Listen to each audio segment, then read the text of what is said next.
आप्यायन्तु ममाङ्गानि वाक् प्राणश्चक्षुश्रोत्रमदो बलमिन्द्रियाणि च सर्वाणि सर्वं ब्रह्मोपनिषदम् माहं ब्रह्म निराकुर्याम् मा ब्रह्म निराकरोत् अनिराकरणमस्तु अनिराकरणमे अस्तु तदात्मनि निरतेय उपनिषत्सु धर्माः ते मयि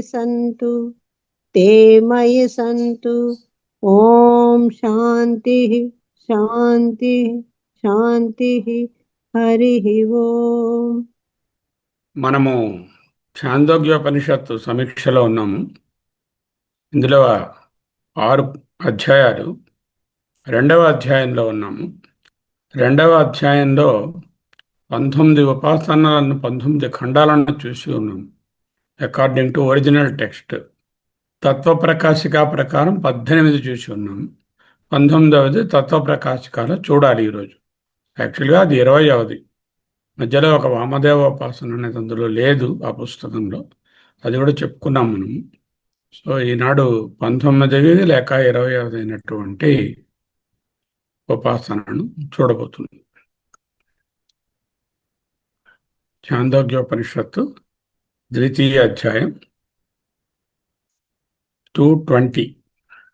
అగ్నిర్హింకారో వాయుః ప్రస్తావః ఆదిత్య ఉద్గీతః నక్షత్రాణి ప్రతిహారః చంద్రమా నిధనం ఏతద్రాజనం దేవతాసు పురోతం. మొదటి మంత్రం. మనం ఓంకారోపాసనలో, ఈ ఉద్గీతోపాసనలో, సామోపాసనలో ఉన్నటువంటి 5 అంగాలు ఉన్నాయి. 5 భక్తులు. పంచభక్తి సామ్న. భక్తి అంటే విభాగం. ఈ విభాగాలు ఏమిటేమిటి? హింకారము, ప్రస్తావము, ఉద్గీత, ప్రతిహారము, నిధానము. ఈ 5ంటికి 5 దేవతలను మనము సూపరింపోజ్ చేసి ఈ 5 భక్తులను, మళ్ళీ ఇది పంచవిధ సామోపాసనే, 5 దేవతలను ఆలంబనంగా పెట్టుకొని ఆ దేవతలను ఈ తత్వాలుగా చేయాలి. హింకారం ఏమిటి? అగ్నిర్హింకార. వాయువు ఏమిటి? ప్రస్తావ వాయు. ఆదిత్య ఉద్గీత. నక్షత్రాన్ని ప్రతిహారం. చంద్రమా నిధనం. రాజనం దేవతాసు పురోతం.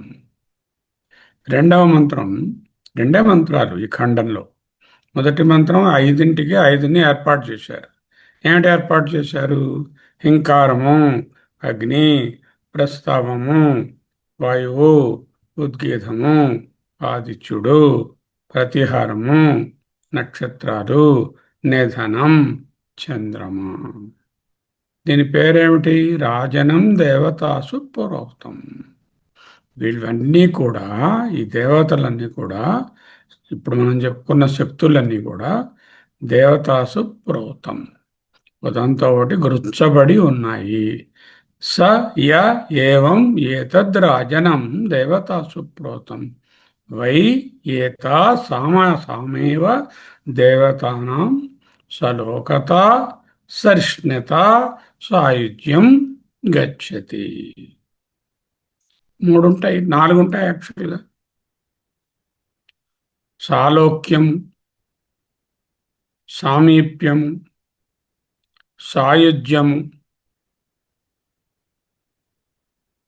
అనేటటువంటివి చెప్పబడతాయి ఎప్పుడు కూడా. ఉపాసనలలో వీళ్ళు ఆ దేవతాలోకాలను పొందుతారు.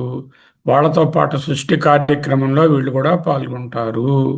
వాళ్ళు దేవతల యొక్క సమీపంలోకి కూడా వస్తారు. ఆ దేవత మరి ఇంకా ఉపాసన కదా.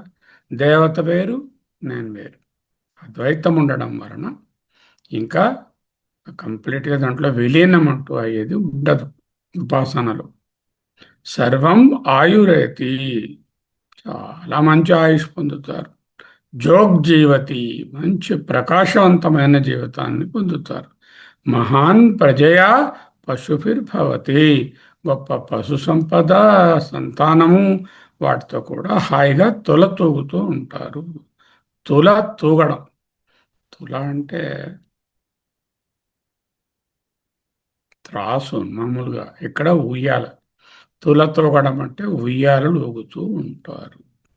మహాన్ కీర్త్యా, గొప్ప కీర్తితో కూడా ఉంటారు. వ్రతం ఉంటుంది ప్రతి ఉపాసనకు. బ్రాహ్మణ నిందేత్ తద్వ్రతం. ఇదేమిటండి, దేవతలను ఉపాసించి దేవతలను నిందించకండి అంటే బాగుండేదేమో. బ్రాహ్మణాన్న నిందేత్ అని ఎందుకండి అన్నారు? బ్రాహ్మణాన్న నిందేత్ తద్వ్రతం అంటే, బ్రాహ్మణులు అంటే ఇక్కడ జాతి బ్రాహ్మణుడని కానీ కర్మ బ్రాహ్మణుడని కానీ కాదు. ఎవరైతే ఇటువంటి ఉపాసనలు చేస్తున్నారో, ఆ దేవతా భావాన్ని పొందుతున్నారో వాళ్ళే బ్రాహ్మణులు. అటువంటి వాళ్ళను నిందిస్తే ఆయా దేవతలను నిందించినట్టే అవుతుంది. కాబట్టి బ్రాహ్మణ నా నిందేత్ తద్వ్రతం. రెండు మంత్రాలు మరొకసారి చదువుతాను, వినండి. అగ్నిర్హింకారో వాయు ప్రస్తావ ఆదిత్య ఉద్గీత నక్షత్రాణి ప్రతిహార చంద్రమా నిధనం ఏతద్రాజనం దేవతాసు ప్రోతం. స య ఏవమేతద్రాజనం దేవతాసు ప్రోతం వేద ఏతాసామాసామేవ దేవతానాం సలోకత సరిక్ష్ణత సాయుజ్యం గచ్చతి సర్వం ఆయురేతి జోగ్జీవతి మహాన్ ప్రజయా పశుభిర్భవతి మహాన్ కీర్త్యా. కీర్త్యా భవతి, భవతి మళ్ళీ తెచ్చుకోవాలి. బ్రాహ్మణాన్న నిందేత్ తద్వ్రతం.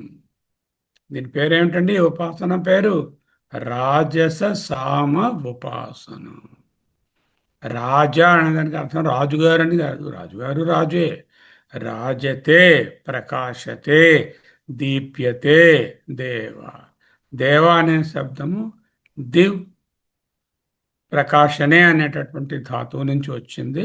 అది కూడా దీప్యతే అనే అర్థము. అదే రాజతే అన్న అదే అర్థం. రాజస దేవతల యొక్క సామ ఉపాసన.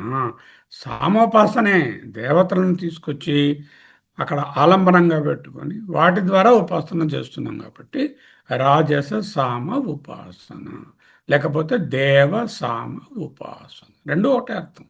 రాజస సామ ఉపాసన అగ్ని, వాయువు, ఆదిత్యుడు, నక్షత్రాలు, చంద్రుడు మొదలైనటువంటి దేవతాశక్తులను సామగానంలోనున్నటువంటి భక్తులుగా, అంటే భాగాలుగా. ఏమిటా భాగాలు? రింకారం, ప్రతిహారం, ఉద్గానం, తర్వాత ఈ విధంగా 5 భాగాలు చెప్పుకున్నాం కదా.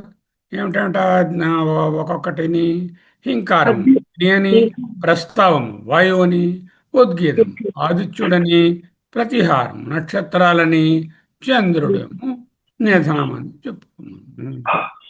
హింకారము, ప్రస్తావము, ఉద్గీతము, ప్రతిహారము, నిధనము. ఈ 5 భక్తులు, ఈ సామలో ఉన్న 5 భక్తులు ఈ 5 దేవతలని ఉపాసించడం.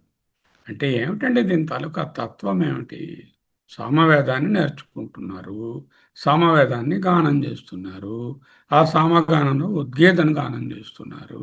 ఈ ఉద్గీతను గానం చేస్తున్నప్పుడు ఏదో పుస్తకంలో అక్షరాలను చదువుకుంటున్నాము అనే భావన పెట్టుకోకుండా, అందులో ఉన్నటువంటి పంచభక్తులు ఏవైతే ఉన్నాయో, ఈ హీంకారము వరకు నుంచి నిధనం వరకు ఉండే ఈ 5 భక్తులను ప్రతిసారి వేరు సృష్టిలోనున్నటువంటి శక్తులుగా, ఒకసారి లోకాలుగా, ఒకసారి ఋతువులుగా, ఒకసారి పశువులుగా, ఒకసారి దేవతలుగా, ఒకసారి మన శరీరంలో ఉండేటటువంటి వేరు శక్తులుగా, యజ్ఞ సామోపాసన చదువుకున్నాం.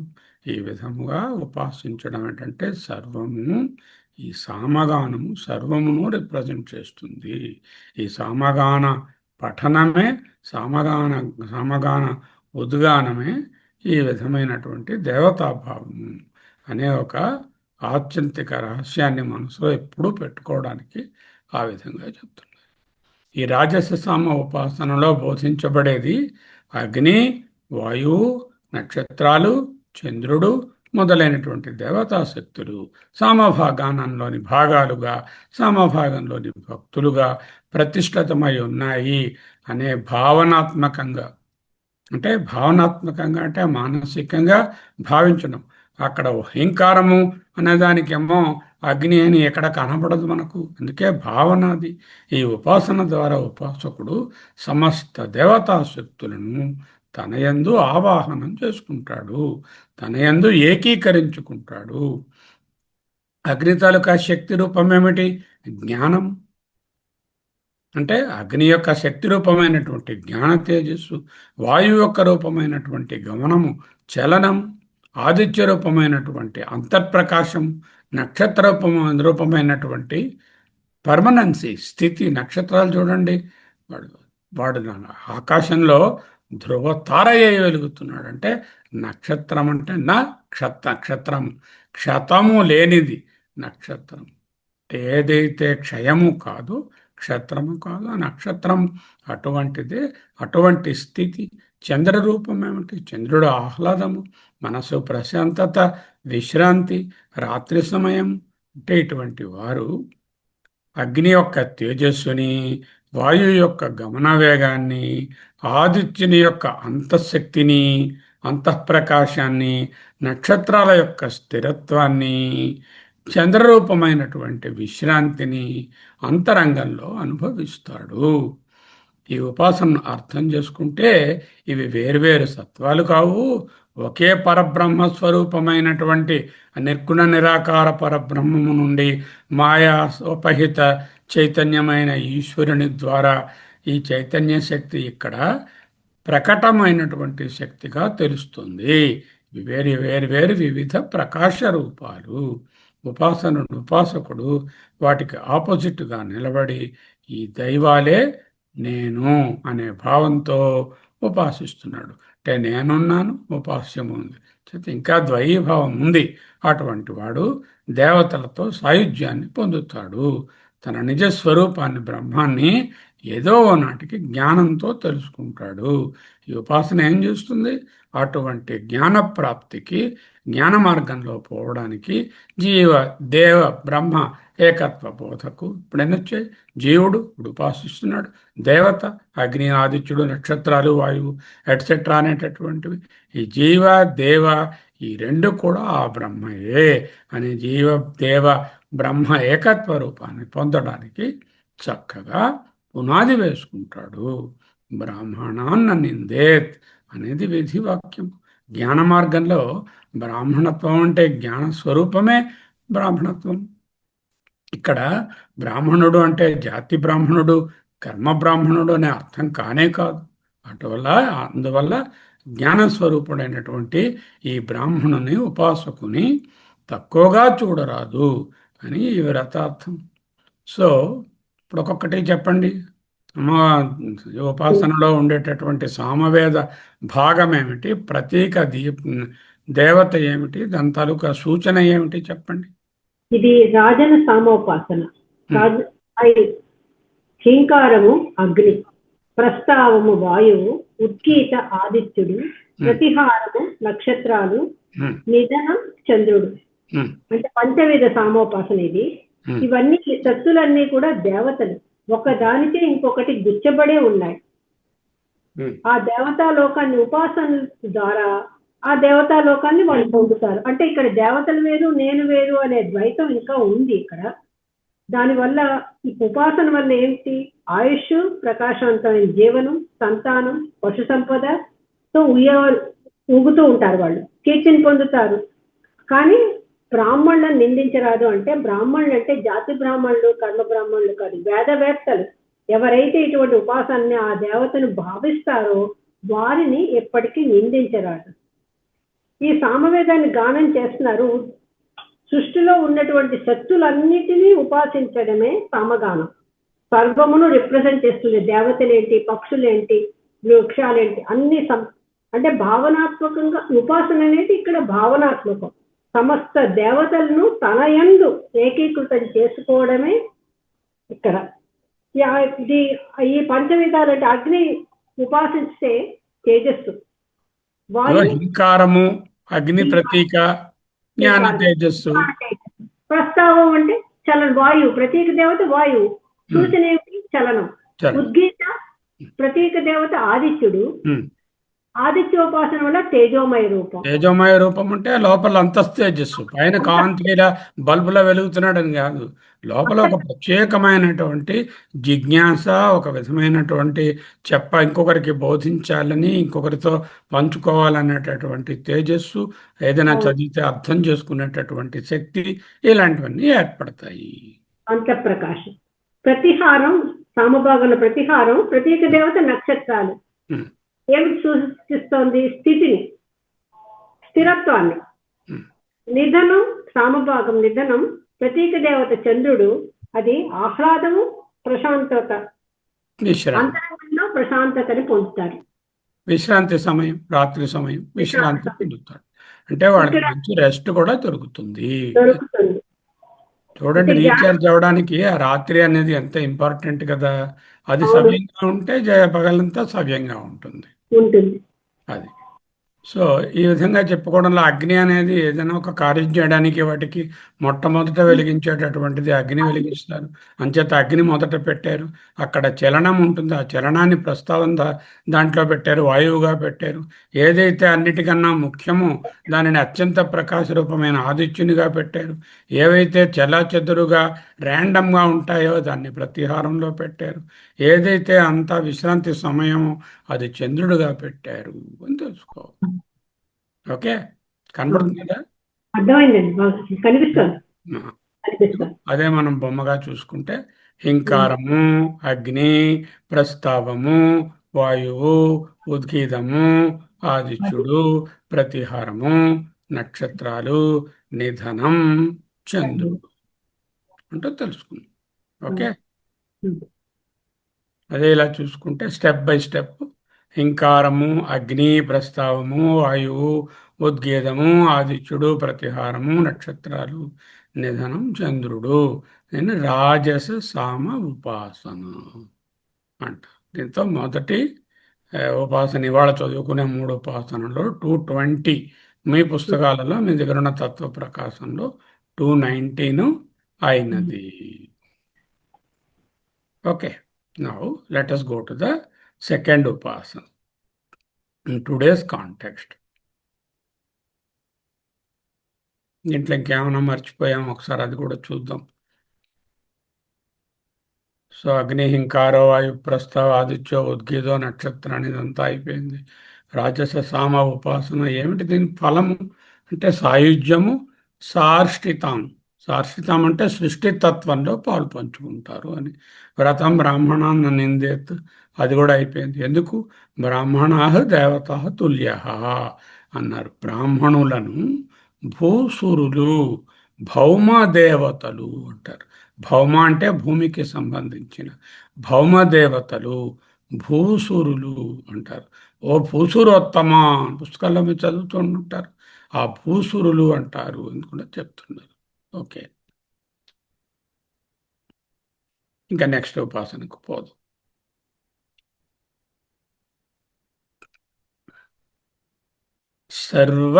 సామ సర్వస్మిన్ ప్రోత ఉపాసన. పేరేంటి? సామ సర్వస్మిన్, అంతట ఎందు, ప్రోత గృచ్చబడిన, కూర్చబడినటువంటి ఉపాసన. ఇన్ని చెప్పారు. వాటిని ఇప్పుడు ఏం చెప్తున్నారు? సర్వస్మిన్ సామప్రోత ఉపాసన. సామము ఇప్పుడు చెప్పినటువంటి 20 ఉపాసనల్లో కూడా అన్నిటిలోనూ కూడా సర్వస్మిన్ సామప్రోత ఉపాసన. చాందోగ్యోపనిషత్తు 2వ అధ్యాయం 221, 2వ అధ్యాయం 21వ ఉపాసన, 21వ ఖండము లేక 20వ ఖండము మన పుస్తకాలలో మంత్రభాగం. మంత్రం ఏమిటి? త్రైవిద్యాహింకారః త్రయ ఇమే లోకాః సప్రస్తావోః అగ్నిర్వాయురాదిత్యః స ఉద్గీతో నక్షత్రాణి వయాంసి మరీచయ స ప్రతిహార సర్పా గంధర్వా పితరః తన్నిధనం ఏతత్సామ సర్వస్మిన్ ప్రోతం. విడిచి చదువుకోవడం నేర్చుకోవాలి మా పుస్తకం చూసినప్పుడు. త్రయీ విద్య హింకార. త్రయీ విద్యలు, మూడు విద్యలు. విద్య అంటే వేదము. మూడు విద్యలు ఏమిటి? ఋగ్యజుస్సామములు. అథర్వ వేదము తరువాత ఏర్పడింది. అంచేత దాని వేదముల యొక్క స్టేటస్లో తరువాత చేర్చినప్పటికీ వేదాలు అనేసరికల్లా మూడే చెప్తారు. ఏమిటా మూడు?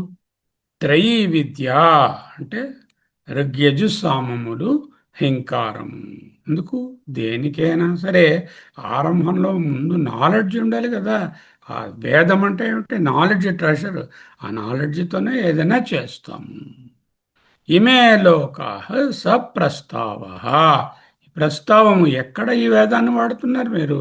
లోకాల్లో వాడుతున్నారు. ఏమిటా లోకాలు? భూహు, భువః, సువః. మూడు లోకాలు, మూడు వేదాలు, మూడు లోకాలు. ఇదే తైత్రీయంలో కూడా చెప్పారు. భూరితి, సామ, భవరితి, ఇది అలా వరుసగా ఒక్కొక్క దాన్ని, ఒక్కొక్క వేదాన్ని, ఒక్కొక్క ప్లేన్ ఆఫ్ లోకాలకి మనం కనెక్ట్ చేసుకుంటూ వచ్చాం. ఇమే లోకా, ఈ లోకములు, సహ ప్రస్తావ, ఇవి ప్రస్తావము. అగ్ని, వాయు, ఆదిత్య, ముగ్గురు దేవతలను పట్టుకొచ్చారు.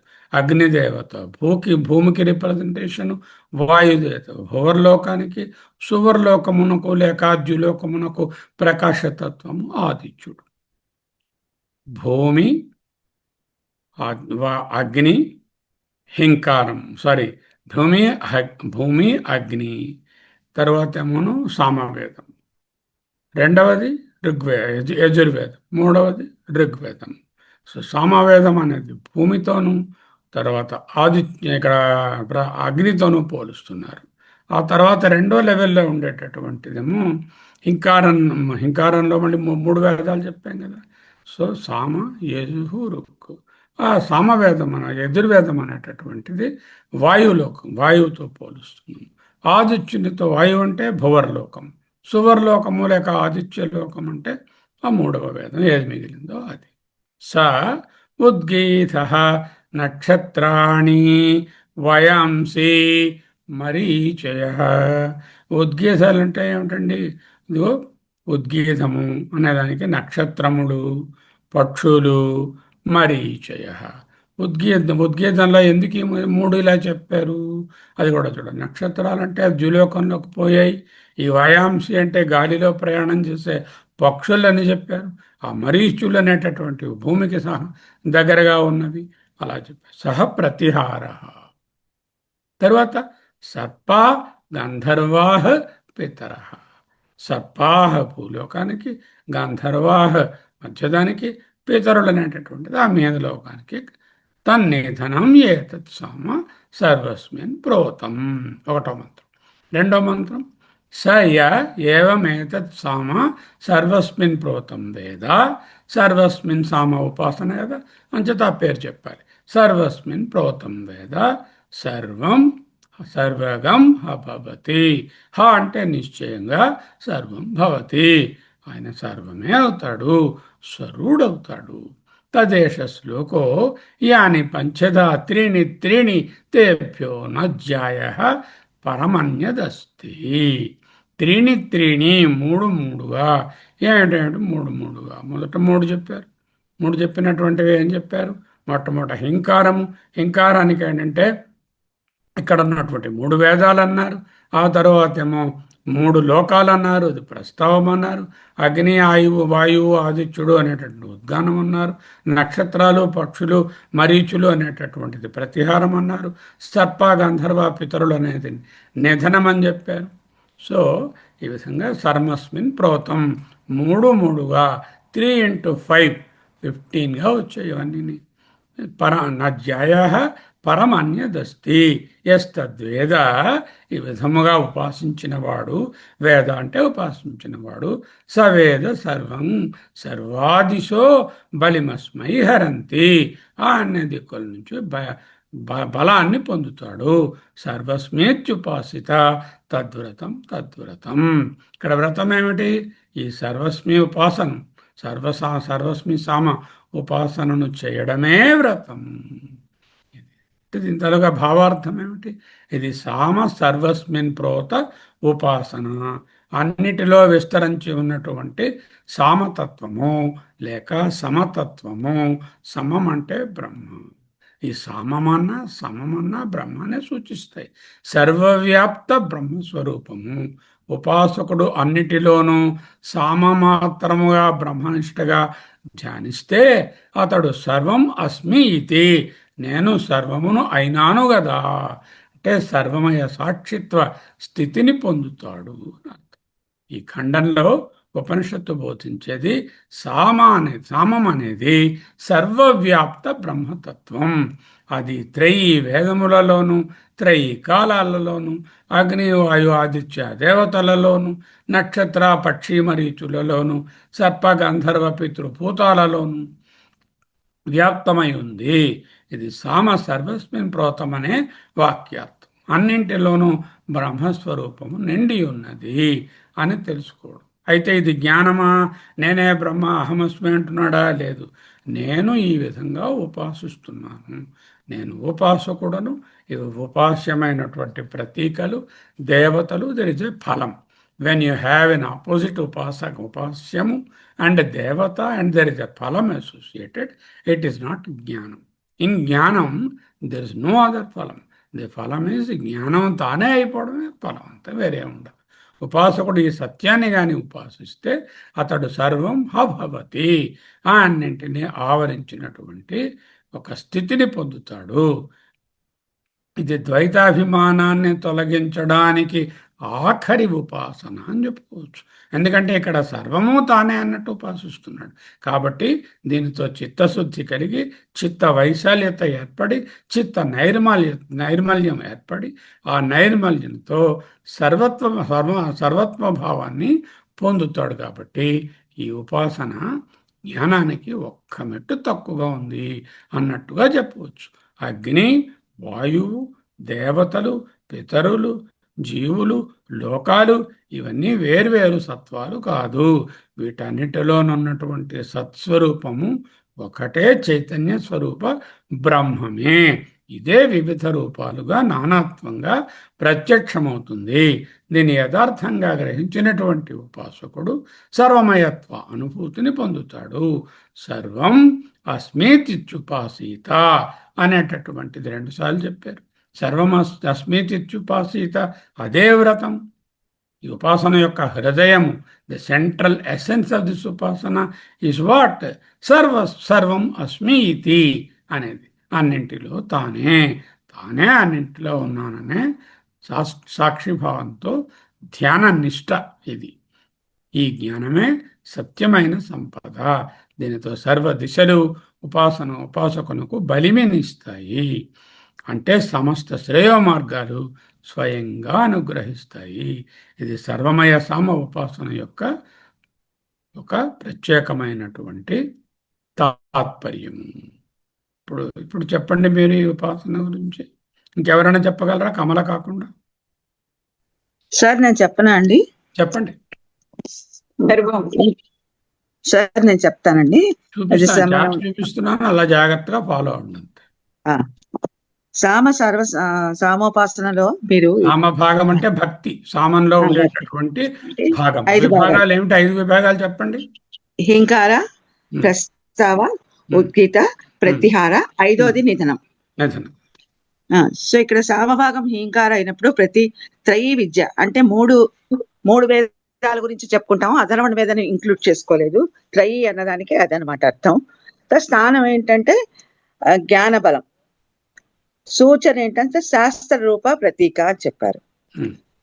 2వది ప్రస్తావ, అది త్రైలోకాలు అంటే ముల్లోకాలు అని చెప్పుకునే ఆ త్రైలోకాలు అదనమాట. స్థితి, అది స్థానం, స్థితి, స్థూల, విస్తృతి.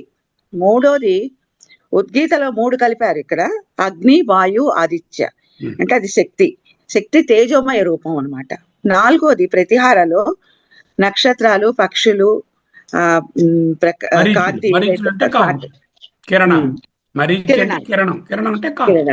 కాంతి. అది స్థానమేమో వ్యాప్తి, అంటే సర్వవ్యాప్తిగా ఉన్నవి. అది చైతన్య కిరణం అని చెప్పారు. ఇంకా చాలా చివరిది నిధనం, అంటే దాంట్లో కొన్ని జాతులు కలిపారు. సర్పాలు, గంధర్వులు, పితృదేవతల్ని కలిపారు. అది విశ్రాంతి.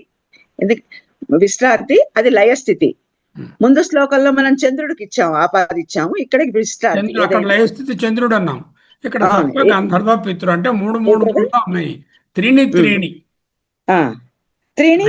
మూడు వచ్చాయి కదా. వచ్చాయి.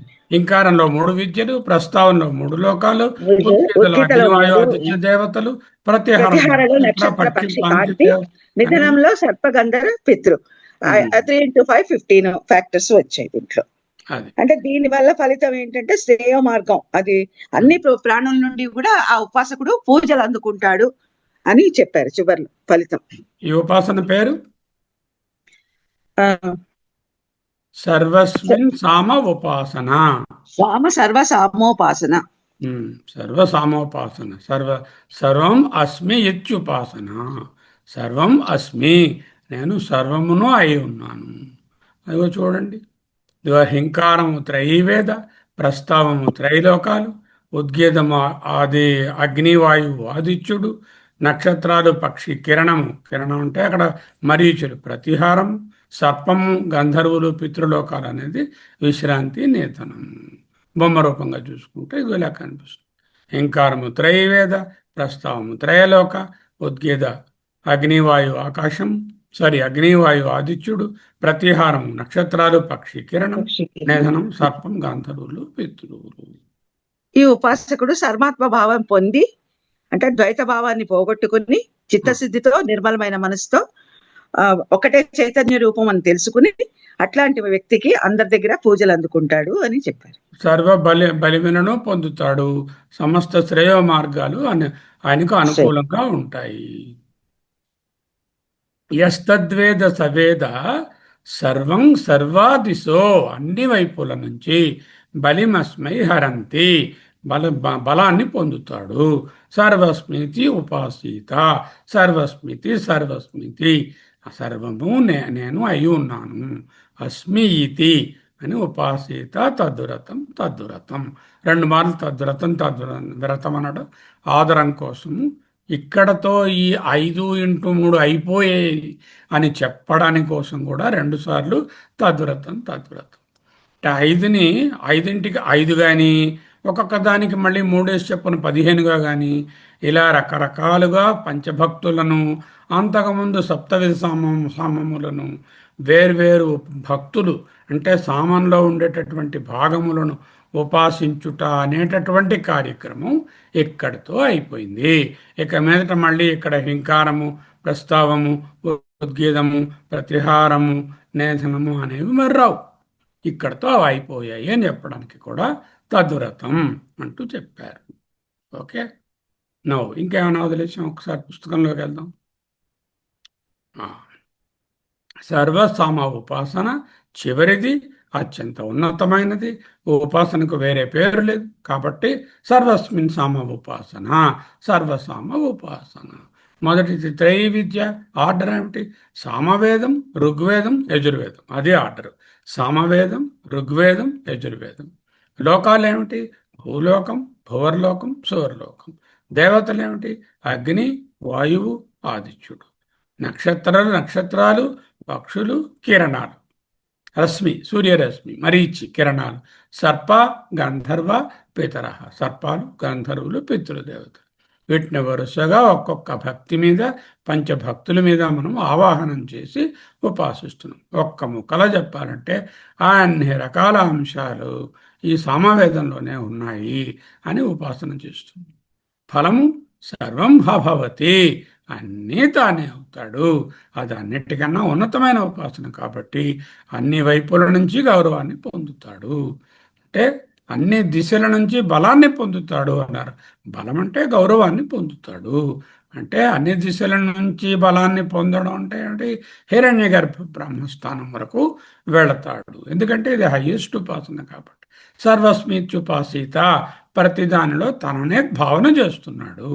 అహం బ్రహ్మాస్మి అనే భావన రావడం కోసం దానికి ఒక ఫస్ట్ స్టెప్గా ఇది చెప్తున్నారు. బ్రహ్మజ్ఞానం పొందాక అహం బ్రహ్మాస్మి అని స్థిరపడతాడు. ఇప్పుడు సర్వము తానే అని తెలుసుకుంటాడు. సర్వము వేరే, తాను వేరే ఉన్నారు కానీ నేను ఆ సర్వమును ఊహించుకుంటున్నాను. ఇక్కడ ఉన్నదంతా తానే అని భావిస్తున్నాడు. అందుకని పొందబోయే జ్ఞానానికి ముందు స్టెప్ లాగా చెప్పుకోవాలి. తద్వ్రతం అని చెప్పడం వల్ల పంచవిధ సామ ఉపాసనలు ముగిశాయి అని అర్థం. ఏమండి కమల గారి 2 ఉపాసనలు అర్థమైనయా? అర్థం కాలేదా? ఇంకా 22వ ఖండం మన పుస్తకంలో 21వ ఖండం, దానిని వినర్ది సామ్న ఉపాసన అంటారు. ఏమంటారు? వినర్ది సామ ఉపాసన. ఓకే, అంటే ఏమిటో చూద్దాం. నేను డాక్యుమెంట్ కూడా మీతో షేర్ చేసి ఇస్తాను.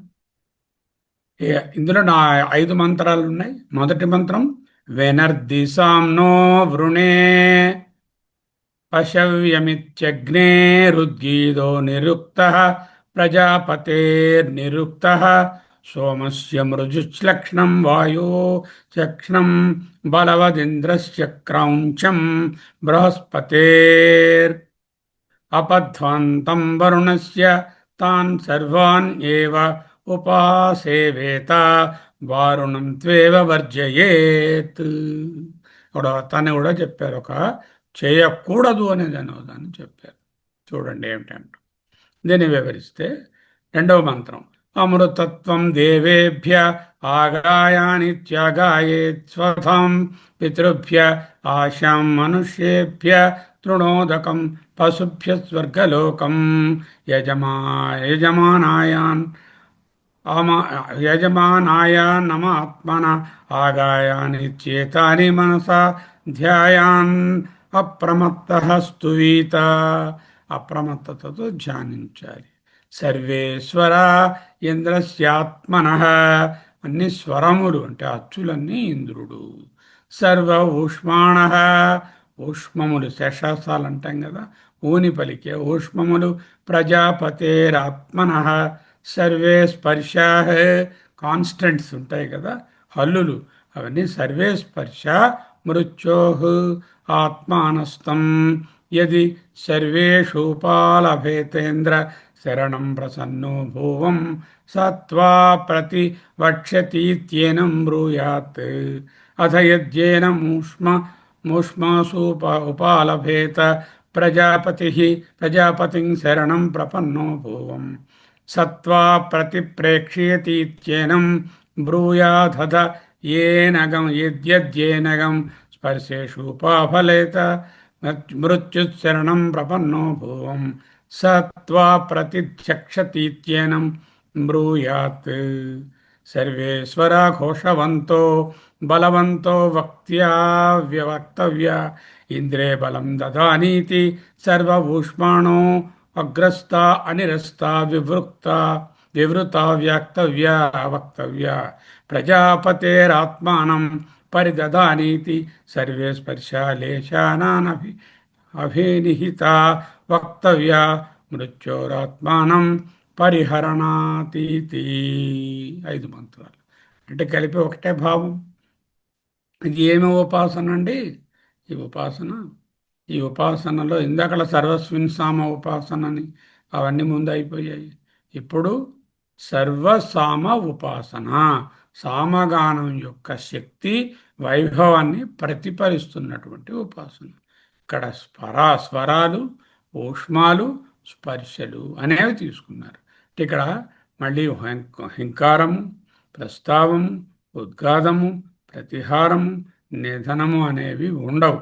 అవి అయిపోయి తద్వ్రతం అని చెప్పేశారు. అంచేత ఆ పంచభక్తుల మీద మనం చెప్పటం లేదు. ఇక్కడ సామగానంలో వాడుతున్నారు, మంత్రాలు వాడుతున్నారు. ఆ మంత్రాల్లో స్వరాలు ఉన్నాయి, అంటే అచ్చులున్నాయి. ఆ మంత్రాలలో శషసాలు అనే ఊష్మములున్నాయి. అక్కడ చాలా హల్లులున్నాయి. ఆ హల్లులు స్పర్శలు అంటారు. ఈ స్వరాలు, ఊష్మములు, స్పర్శలు ఏవైతే గానంలో వాడబడుతున్నటువంటి అక్షరాలు ఉన్నాయో ఆ అక్షరాలనే ఇక్కడ శక్తులుగా ఉపాసిస్తున్నారు. స్వరాలను ఇంద్రుడుగాను, ఊష్మలను ప్రజాపతిగాను, స్పర్శలను మృత్యుశక్తులుగాను ప్రతీకలుగా ఉపాసిస్తూ వీటిని ధ్యానించి అప్రమత్త స్తువీత, అదే ఇక్కడ వ్రతం. అప్రమత్తతతో దీనిని ధ్యానించు, స్తువీత, స్తోత్రం చెయ్యి. ఈ ఖండంలో ఉపనిషత్తు సర్వసామ ఉపాసనను చెప్తోంది. సర్వసామని ఎందుకున్నాము? సమములో ఉన్న అక్షరాలన్నీ కూడా ఎదురు స్వరము కానీ, వ్యంజనము కానీ, అంటే స్పర్శలు కానీ, ఊష్మములు కానీ అయి ఉంటాయి. ఊష్మములు అంటే శేషాస అనే లైన్ ఉంది కదా, ఆ శేషాసాలు అనేటటువంటివి ఊష్మములు. బాగా భూని పలికే వాటిని ఊష్మాలు అంటారు. సామగానంలోనున్న స్వరాలన్నీ స్వరాలు, ఊష్మాలు, స్పర్శాలు ఇవి శబ్ద ప్రపంచంలోనే కాదు, ఆధ్యాత్మిక క్రమంలో కూడా సకల వేదరాశి వేదాంతము కూడా ఈ శబ్దముల నుంచే వచ్చింది. ఈ శబ్దములు లేక ఈ అక్షరములకు ఆది అక్షరం ఒకటి ఉన్నది, అదే ఓంకారము. ఓంకారం నుంచే సకల శబ్దరాశి వచ్చినది. శబ్దం ఎప్పుడైతే ఏర్పడిందో అర్థం ఏర్పడింది. ఈ శబ్దార్థ ప్రపంచం మొత్తం అంతా కూడా ఈ అక్షరాల మీదే ఉంది. అక్షరాణం ఓంకారోస్మి అన్నారు భగవంతుడు. అంటే అక్షరములలో ఓంకారం అన్నారు. ఓంకారం అభిధ్యాయిత అంటూ ప్రశ్నోపనిషత్తులో తెలుసుకున్నాము. సర్వం ఓంకార ఏవ అంటూ మాండూక్యోపనిషత్తులో మొదటి మంత్రమే ఓంకారాన్ని చెప్పారు. అంటే సామగానంలో ఉన్న సర్వ స్వరాలు, ఊష్మాలు, స్పర్శాలు శబ్ద ప్రపంచంలోను, అర్థ ప్రపంచంలోను, ఈ సృష్టిలో మొత్తం ఉన్న సకల శబ్దార్థ రాశి అంతా కూడా ఇక్కడ ఉపాసించబడుతుంది. ఏ విధముగా? సామగానంగా, సర్వసామ ఉపాసన. ఇక్కడ ఇంద్రుడు స్వరరూపమైనటువంటి బలశక్తి, ప్రజాపతి ఊష్మరూపమైనటువంటి సృష్టి శక్తి, మృత్యువు స్పర్శరూపమైనటువంటి లయశక్తి. ఇంద్రుడు సర్వరూపమైన బలశక్తి అంటే స్థితి శక్తి, ఊష్మరూపమైనది సృష్టి శక్తి, స్పర్శరూపము లయశక్తి. ఈ మూడు శక్తుల సమన్వయమే మన జీవన స్రవంతి. ఉపనిషత్తు ఇక్కడ చెప్పే బోధ భగవానుని వేదగీత రూపంలో అనుభవించవయ్యా. వేదగీతం అంటే సామగీతము, సామగానము. సామగాన రూపంలో భగవానుని సర్వ శబ్దార్థ రాశిగా. ఇన్నాళ్ళు ఏం చేశాము? జంతువులు అన్నాము, తర్వాత మనుషులు అన్నాము, శరీరం అన్నాము, ఋతువులు అన్నాము, వర్షాలు మేఘం అన్నాము, అగ్ని ఆదిత్యుడు, రకరకాల దేవతలు, వాయువు అన్నాము. ఇవన్నిటికీ కూడా శబ్దములు ఉన్నాయి కదా. ఆ శబ్దములకు ఒక అర్థం ఉంది కదా. అగ్ని అంటే ఒక శబ్దము, వాయువు అనేది ఒక శబ్దము. ఆ శబ్దంతో సంకేతించబడేటటువంటి దేవత శక్తి గలదు. చేత సకల శబ్దరాశియే అర్థరాశి. అర్ధరాశి లేనిదే శబ్దరాశి లేదు. వస్తువు లేనిదే శబ్దం ఏర్పడదు. శబ్దం లేనిదే వస్తువు ఉండదు. శబ్దం లేనటువంటి, పేరు లేనటువంటి వస్తువుకు ఉపయోగం, వస్తువు తెలుసుకోలేము. వస్తువు లేనటువంటి పేరు ఉండదు. చేత శబ్దమే అర్థము, అర్థమే శబ్దము. అటువంటి శబ్దార్థ రాశినికి సంకేతమేమిటి? అక్షరాలు. ఆ అక్షరాలు సామగానంలో ఉన్నటువంటి వేద ఘోష ఏదైతే ఉందో ఆ సామగానమే ఈ శబ్దార్థ రాశి అంటూ ఉపాసిస్తున్నాం. ఇందులో స్వరము, పుష్పము, స్పర్శాన్ని విడదీశారు. ఈ శబ్దాలను, ఈ అక్షరాలను అప్రమత్తుడవై మనసుతో ఆలోచిస్తూ దేవతలు, పితరులు, మనుషులు, పశువులు, గంధర్వులు అన్ని తమ తమ స్థాయిలో ఆ సర్వతత్వానికి ప్రతినిధులని తెలుసుకొని భక్తితో స్తువీత, స్తోత్రం చెయ్యి అంటూ సూచిస్తుంది. ఇది దేనికోసం ఈ స్తోత్రం? మనోనిగ్రహం కోసం, ప్రాణ నిగ్రహణ కోసం, శబ్ద నిగ్రహణ కోసం అన్నీ కలిపి సమగ్రమైనటువంటి ఒక ఫైనల్ ఉపాసన చెప్తున్నారు. స్వరాలు తరువాత ఇంద్రశక్తిని ప్రసాదిస్తాయి, జీవన బలం. ఊష్మాలు ప్రజాపతి శక్తిని ప్రసాదిస్తాయి, సృజనాత్మకత, క్రియేటివిటీ. స్పర్శాలు మృత్యుశక్తిని బోధిస్తాయి. పుట్టినదంతా లయమవుతుందనే కాన్సెప్ట్ అర్థమవుతానే కదా మనం ఉన్నదానిని జాగ్రత్తగా వాడుకుంటాం.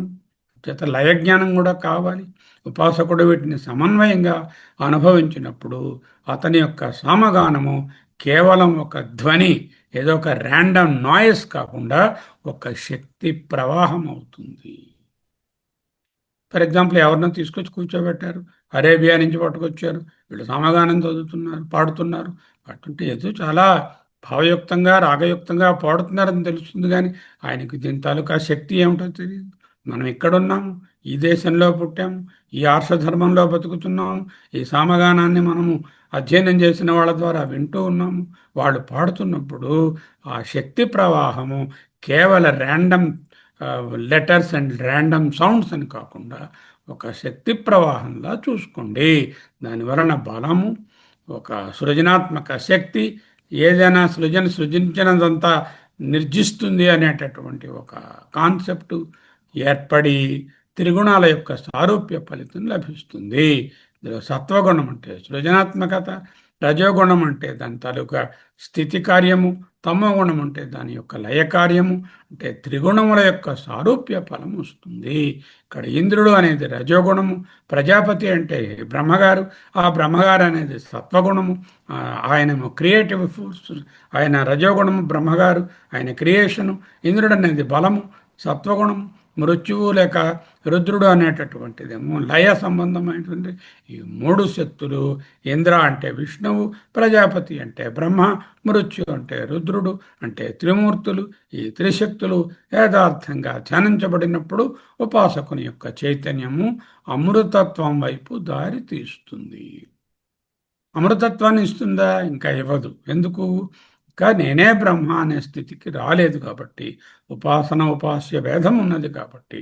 ఉపాసన భేదం ఉంటే ఆయన కార్యబ్రహ్మనే ఉపాసిస్తున్నాడు.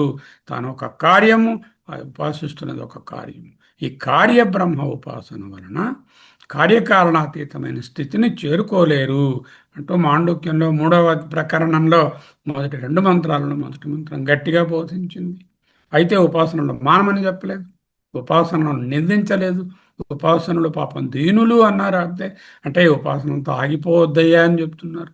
కృపణ స్మృత అన్నారు. అంటే ఉపాసన అనేటటువంటిది చిత్తశుద్ధి, చిత్త నైర్మల్యత, చిత్త వైశాల్యము, అంటే విశాలమైనటువంటి థాట్ రావడానికి సర్వము ఆ భగవన్మయమే, సర్వము ఈశ్వర జనితమే, ఈశ్వరజన్యమే అనే విషయాన్ని తెలుసుకుంటూ శ్రద్ధ, అప్రమత్తత, మౌనంగా ధ్యానం చేయడం సర్వసంగతి సమానంగా కలిగిస్తాయి. అవి ఉన్నవాడు అమృతత్వం దేవేభ్య ఆగానాయతి, దేవతల సాక్షిగా ఆత్మరసాన్ని అనుభవిస్తాడు. అమృతత్వం దేవేభ్య ఆగాన్ ఆయానీతి అంటే ఆత్మరసాన్ని అనుభవిస్తాడు. దీనివల్ల మనిషికి వాగ్విశుద్ధి, మనోవిశుద్ధి, ప్రాణవిశుద్ధి పొందుతాడు. ఇది శబ్ద బ్రహ్మ ఉపాసనలో అత్యున్నత రూపం. ఏదిది? శబ్ద బ్రహ్మం. శబ్దం అంటే అక్షరం, అక్షరాలంటే సామంలో ఉన్న అక్షరాలు. ఏ అక్షరాలు? స్వరాలు, ఊష్మాలు, స్పర్శాలు. స్వరమాధ్యమంగానే బ్రహ్మానుభూతికి దారి తీసే పాఠంలో చక్కటి మెట్లు, చక్కటి నిచ్చెన, జ్ఞానానికి చక్కని నిచ్చెన. చేయొచ్చును కానీ అంత బాగా చేయలేను, కానీ మీరు క్షమించేస్తారని నేను చెప్పండి. మీరు చెప్పిన చార్ట్ చూపిస్తానండి ఎలా. ఈ అక్షరములన్నీను శబ్ద బ్రహ్మ కింద తీసుకుంటారు చాలా మంది.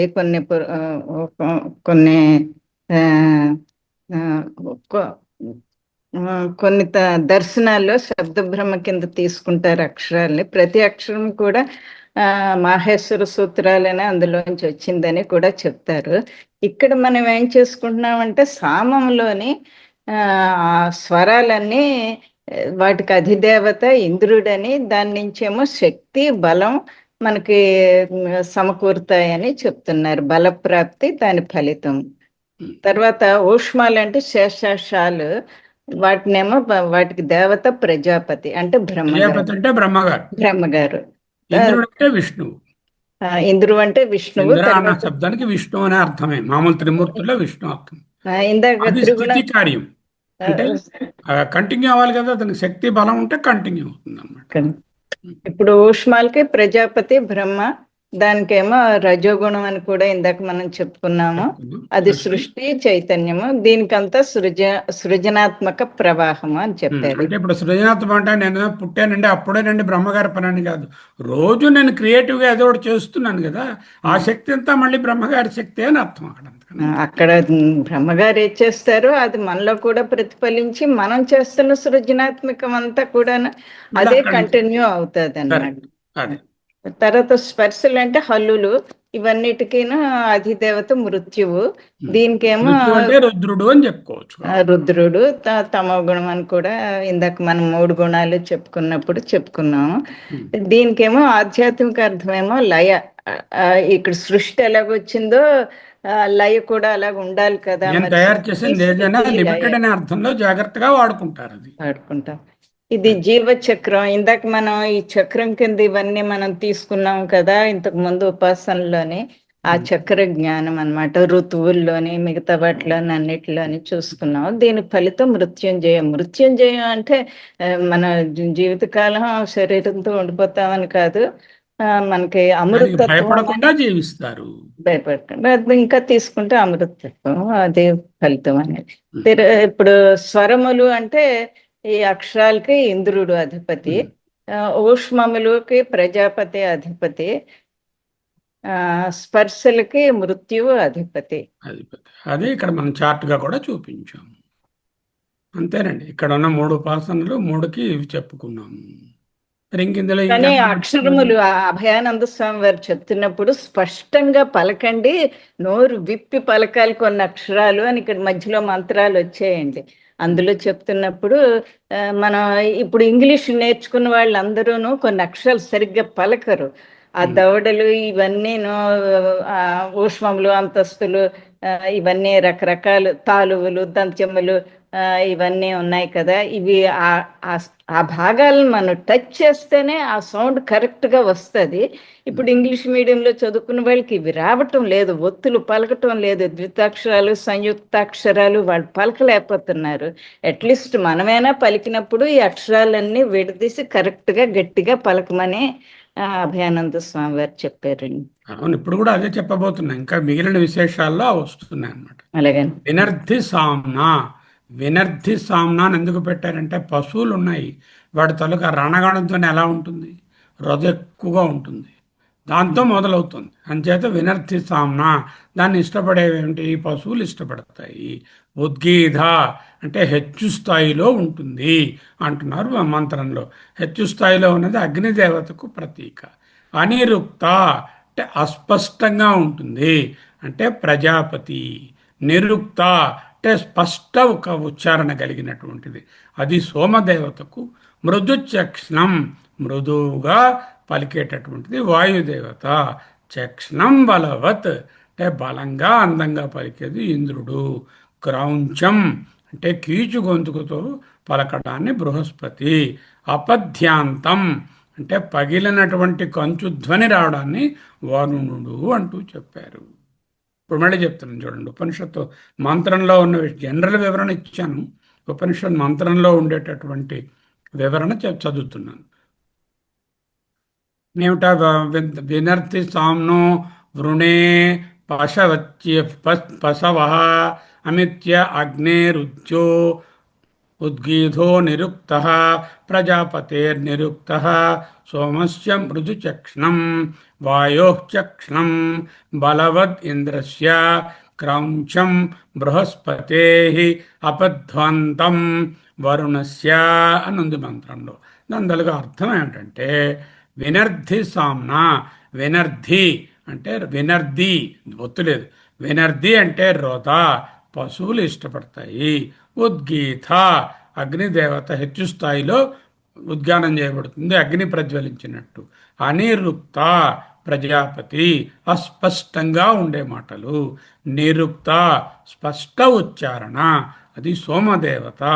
మృదు లక్షణం మృదువుగా ఉన్నతంగా చెప్పడాన్ని వాయుదేవత. లక్షణం బలవత్ అంటే అందంగా బలంగా. అంటే లక్షణం అంటే ఇంటర్ ఓవెన్ అండ్ స్నిగ్ధం అంటాం. లక్షణం ఘన సిద్ధ స్నిగ్ధలక్షణం చికుర నికురుంబం తవ శివే అన్నారు అక్కడ ఆయన సౌందర్య లహరిలో. అది ఇంద్రుడు. క్రౌంచం అంటే కీచు గొంతుక, బృహస్పతి. అపథ్యాంతం పగిలిన కంచుధ్వని వరుణుడు. అయితే వారుణం త్వేవ వర్జయేత్ అంటే పగిలిన కంచుధ్వనిలో ఆ లో గొంతుకులో పాడకూడదు అంటూ వద్దని చెప్పారు. మంత్రం 2లో లోకా సమస్తా సుఖినో భవంతు అనేటటువంటి ఆలోచనను చెప్పారు. లోకా సమస్తా సుఖినో భవంతు అంటాం కదా, ఈ కోరికలు తీరి అవి సుఖంగా ఉండుగాక. ఏమిటా కోరికలు? దేవతలకు అమృతం, పితృదేవతలకు స్వధ, మనుష్యులకు ఆశ, పశువులకు ఆహారం నీరు, యజమానికి స్వర్గలోకము, నాకు అన్నము. ఆత్మనః అంటే నాకు అన్నము. అంటే ఇక్కడ వాళ్ళకి ఏమిటేమిటి సుఖాలు కలుగుతాయి అనడానికి దేవతలు దానికి అమృతాన్ని చెప్పారు, పితృదేవతలకి స్వధాకారాన్ని చెప్పారు. స్వధా అని చెప్పి వాళ్ళకి పిండాలు పెడతారు. మనుష్యులు అనే దానికి ఆశతో జీవిస్తారు. పశువులు అనేది ఆహారం నీరు తీసుకుని జీవిస్తాయి. నీరు ఆహారం కోరుకుంటాయి, గడ్డి నీరు. యజమాని అనేవాడు స్వర్గలోకం కోరుకుంటాడు, అంటే యజ్ఞం చేసేవాడు. ఆత్మనః అంటే మామూలు వాళ్ళకు భోజనం ఉండాలి అది అనుకుంటారు. ఈ విధంగా ఒక్కొక్కళ్ళకి ఒక్కొక్క దీన్ని కూడా చెప్పారు. మరొక్కసారి మళ్ళీ రిపీట్ చేస్తున్నాను. ఈ మంత్రాల్లో ఉన్నది పేరు వినర్థి సామ్న. వినర్థి రథ ఎక్కువగా ఉండడము, పశువులు, ఉద్గీత హెచ్చు స్థాయిలో ఉన్నటువంటి ఉద్గానము, అది అగ్నిదేవత, అనిరుక్త కొన్ని కొన్ని అస్పష్టంగా ఉంటాయి, అది ప్రజాపతి లేక బ్రహ్మ. నిరుక్త స్పష్టంగా ఉచ్చారణ చేయాలి మంత్రాలను, అది సోమదేవత. మృదుచ్ లక్షణం మృదువుగా ఉన్నతంగా ఉన్నది వాయుదేవత. లక్షణం బలవత్ ఇంద్రుడు అందంగా బలంగా పలకడం. క్రౌంచ కీచు గొంతుకుతో పలకడం బృహస్పతి. అపథ్యాంతం పగిలిన కంచుధ్వని వరుణుడు. వారుణం త్వేవ వర్జయేత్ వారుణంతు ఏవ వర్జయేత్. అపథ్యాంతంగా పగిలిన కంచుధ్వనిలో పాడవద్దు, లోపల లోపల పాడవద్దు, పైకి ఉచ్చరిస్తూ ఇప్పుడు చెప్పిన విధాలుగా. ఇందులో దేవతలు అనేవాళ్ళు అమృతంతో సంతృప్తి పడతారు, పితృదేవతలు స్వాధాతో, మనుష్యులు ఆశలతో, పశువులు ఆహారం నీరుతో, యజమాని స్వర్గలోకంతో, నాకు అన్నం అంటూ 3, 4 అనేటటువంటి 1, 2 మంత్రాలు అలా అయిపోయి 1వ మంత్రంలో ఏం చెప్పారు? 1వ మంత్రంలో అంటే ఈ కంచుధ్వని, కీచుగొంతు, బలంగా, ఉన్నతంగా, స్పష్టంగా, అస్పష్టంగా, హెచ్చుస్థాయి, రథ అనే వాటిని 1వ మంత్రం. 2వ మంత్రంలో ఆయా దేవతలకు అమృతము వగేరా అని చెప్పుకున్నాం, అవి చెప్పారు. 3, 4, 5 మంత్రాలకు వస్తే ఈ అక్షరాలను 3గా విభజించారు అన్నారు. స్వరాహ అనే వాటికి ఇంద్రుడని, స్పర్శ అనే వాటిని మృత్యుదేవతని, ఊష్మణ శేషాస్తాలకు ప్రజాపతి అంటే స్పర్శ ఊష్మ స్వర ఊష్మణ స్పర్శ అంటూ 3. ఎందుకు అలా చెప్పారు? సామగానాన్ని పాడే ముందు అయ్యా ఓ దేవతలారా, ఓ స్పర్శలారా అంటే ఓ అచ్చుల్లారా, ఓ ఇంద్రుడు గారు బలము, అలాగే ఊష్మాలు అంటే ఓ ప్రజాపతి, ఓ సృష్టికర్త, ఓ బ్రహ్మదేవుడా, స్పర్శాహ అంటే ఓ లయ, ఓ మృత్యుదేవత, వీటన్నిటినీ కూడా మేము మీ ముగ్గురు ద్వారా నేను ఈ గానం చేయబోతున్నాను. చేత మీరు చక్కగా మాకు ఈ గానాన్ని సవ్యంగా జరిగేటట్టుగా మాకు తోడుగా ఉండండి అంటూ ప్రార్థించుకొని గాయకుడు ఆరంభిస్తాడు. ఎవడైనా ఒక గాయకుడు సరిగ్గా పలకలేదు అనుకోండి, అచ్చులు సరిగా పలకలేదంటే ఇంద్రుడి యొక్క శక్తి తగ్గిందని, ఇంద్రుడి గారి అండ కోరుకోవాలని తెలుస్తుంది. శేషాసాలు సరిగా పలకలేదంటే ప్రజాపతి గారికి సంబంధించినది, హల్లులు సరిగా పలకలేదంటే మృత్యుదేవతకు సంబంధించినది అంటూ మంత్రంలో వ్రాసి ఉంది. దీని వెనుక ఉద్దేశం ఏమిటంటే ప్రార్థన చేసే ముందు పొరపాట్లు దొరలకుండా ఉండాలని ప్రార్థన చేసుకోవాలి. ఈ అక్షరాలను ఎలా పలకాలో ఆఖరి మంత్రంలో చెప్తున్నారు. స్వరాహ్ ఘోషవంతో బలం, బలవంతో వక్తవ్యా అని ఉంది మంత్రంలో. ఘోషవంతో గట్టిగా, ఘోషవంతో బలం, బలవంతో వక్తవ్య బలంగా క్లియర్గా పలకాలి. అచ్చులను మింగేస్తే హల్లులు వినపడవు.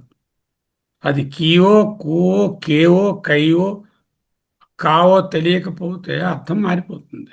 అంచేత స్వరములను క్లియర్గా పలకడం, బలంగా పలకడం, ఘోషవంతంగా పలకడం, బలవంతంగా పలకడం అనేటటువంటిది స్వరములు. ఊష్మణ అగ్రస్థ అనిరస్త వివృత్త. అగ్రస్థ అనిరస్త, ముందు దానికి వెనక దానికి మధ్య తేడా ఉండేటట్టుగా స్పష్టంగా పలకడాన్ని ఊష్మణ అన్నారు. స్పర్శ లేశాన అనభిహిత, అనభినిహిత అంటే మృదువుగా పలకాలి. హల్లుల్ని పట్టుకునండి గట్టిగా నొక్కి పలుకకూడదు. హల్లులను లేశగా మృదువుగా అలా డైడౌన్ అయిపోతుందా అన్నట్టుగా మృదువుగా పలకాలి. ఊష్మాలను పలికినప్పుడు శ ష స అనేవాటివి ముందు అక్షరానికి వెనక అక్షరానికి క్లారిటీ ఉండేటట్టు పలకాలి. స్వరములనన్నిటినీ బలంగా పలకాలి అంటూ ఇక్కడ ఏ విధంగా మాట్లాడాలి అనే మా పదాలను అక్షరాలను ఎలా వాడాలి అనే విషయాన్ని కూడా ఈ మంత్రాలు బోధిస్తున్నాయి. ఆ మంత్రం ఒకసారి చదువుదాం. సర్వేశ్వర ఘోషవంతో బలవంతో వక్తవ్యా ఇంద్రే బలం దదానీతి. సర్వ స్వర ఘోషవంతో గట్టిగా, బలవంతో స్ట్రెస్ చేసి, వ్యక్తవ్య పలుకవలసి ఉన్నది. ఇంద్రే ఇంద్రుడు, బలం దదానీతి వీటికి బలం ఇస్తారు అని చెప్పి. సర్వ ఊష్మాణో అగ్రస్థ అనిరస్త వివృత. అగ్రస్థ ముందు ఉన్నదానికి అనిరస్త తర్వాత ఉన్నదానికి వివృత విడిగా తెలిసేటట్టు వక్తవ్య పలుకవలసి ఉన్నది. ప్రజాపతేరాత్మానం పరిదదాన్ ఇది. దీనికి ప్రజాపతి దీనికి రెస్పాన్సిబుల్ అంటే బ్రహ్మగారు. వీటికి ఊష్మాణ. సర్వే స్పర్శ అంటే అన్ని హల్లులు కూడా లేశానానభి నిహిత వక్తవ్య చాలా తేల్చి పలకండి, స్ట్రెస్ చేయకండి. మృత్యోరాత్మానం పరిహరణీతి అంటే ఇది మృత్యుదేవతకు సంబంధించినది. అంటే సంథింగ్ ఈజ్ డైయింగ్ డౌన్ అనే ఉద్దేశంలో మృత్యుదేవత అని చెప్పారు. సో ఒకసారి మళ్ళీ పుస్తకం చూడండి. 22వ మంత్రాన్ని చదువుతాను, జాగ్రత్తగా వినండి. వినర్థి సామ్నా వృణే అంటే ఆ సామ్నోపాసన చేస్తాం. పసవ్యమిత్య అగ్నేరుద్గీధో నిరుక్త ప్రజాపతేర్ నిరుక్త సోమస్య మృదు చక్ష్ణం వాయో చక్ష్ణం బలవదింద్రస్య క్రౌంచం బృహస్పతే అపధ్వంతం వరుణస్య తాన్ సర్వాన్ ఏవ ఉపసేవేత వారుణం త్వేవ వర్జయేత్. వీటన్నిటినీ బాగా పాడండి. వారుణంతు ఏవ వర్జయేత్, నేను వదిలేయండి. అమృతత్వం దేవేభ్య ఆగాయానిత్యాగాయేత్ స్వతాం పితృభ్య ఆశాం మనుష్యేభ్య ఆశాం తృణ ఉదకం పశుభ్య స్వర్గం లోకం యజమాన అన్నం ఆత్మానః. ఒకళ్ళకి ఎవరికి? దేవేభ్య ఆగాయానితి స్వతాం పితృభ్య దేవతలకేమో అమృతము, పితృదేవతలకు స్వధ, ఆశాం మనుష్యేభ్య ఆశ మనుష్యులకు, తృణ ఉదకం పశుభ్య అంటే గడ్డి నీరు పశువులకు, స్వర్గం లోకం యజమాన యజ్ఞం చేసిన వాడికి స్వర్గలోకం, అన్నం ఆత్మాన నాకు భోజనం. ఆగాయాని చేతాని మనసా వీటిని చక్కగా మనసుతో ధ్యానించుచు అప్రమత్త ఏ విధమైన జారుబాటు లేకుండా స్తువీత పాడాలి, ధ్యానం చేయాలి. రెండో మంత్రం సర్వేశ్వర అన్ని స్వరములు ఇంద్రస్య ఆత్మాన సస్వర అవన్నీ కూడా అందువల్ల అవి స్వరములు. ఊష్మణ ప్రజాపతేరాత్మాన సర్వే ఇవి ఊష్మములన్నీ ప్రజాపతి. స్పర్శా మృత్యోరాత్మా ఆత్మానస్తం యది సర్వేషు ఫలాభా ఏతేంద్రం శరణం ప్రపన్నో భూవం సత్వా ప్రతివక్షతీత్యేనం బ్రూయాత్. మూడోది. నాలుగో మంత్రం. అథ యజ్జేనం ఊష్మాన్ ఉపాలభతే ప్రజాపతిం శరణం ప్రపన్నో భూవం. ఊష్మములను సరిగా పలకకపోతే ప్రజాపతి గారి రెస్పాన్సిబుల్. సత్వా సత్వా ప్రతిపేక్షత్యేనం బ్రూయాత్. అథ యజ్జేనగం స్పర్శేషు ఉపాలభేత్ మృత్యుం శరణం ప్రపన్నో భూవం సత్వా ప్రతిచక్షతీత్యనం బ్రూయాత్. సర్వే స్వరాఘోషవంతో బలవంతో వక్తవ్య. స్వరములను గట్టిగా బలంగా పలకాలి. ఇంద్రే బలం దదానీతి. ఇంద్రుడు బలం ఇస్తారు. సర్వ ఊష్మాణం అగ్రస్థ నిరస్థ వివృత. అన్ని ఊష్మములను ముందు వెనుకనున్న అక్షరాలతో విడిగా వక్తవ్య పలుకోవలసి ఉన్నది. ప్రజాపతేర ఆత్మానం పరిదదానీతి. దీనికి ప్రజాపతి గారు బ్రహ్మగారు రెస్పాన్సిబుల్. సర్వే స్పర్శ లేశేన అనభినిహిత వ్యక్తవ్య. అంటే చాలా తేల్చి పలకాలి. మృత్యోరాత్మానం పరిహరాణీతి.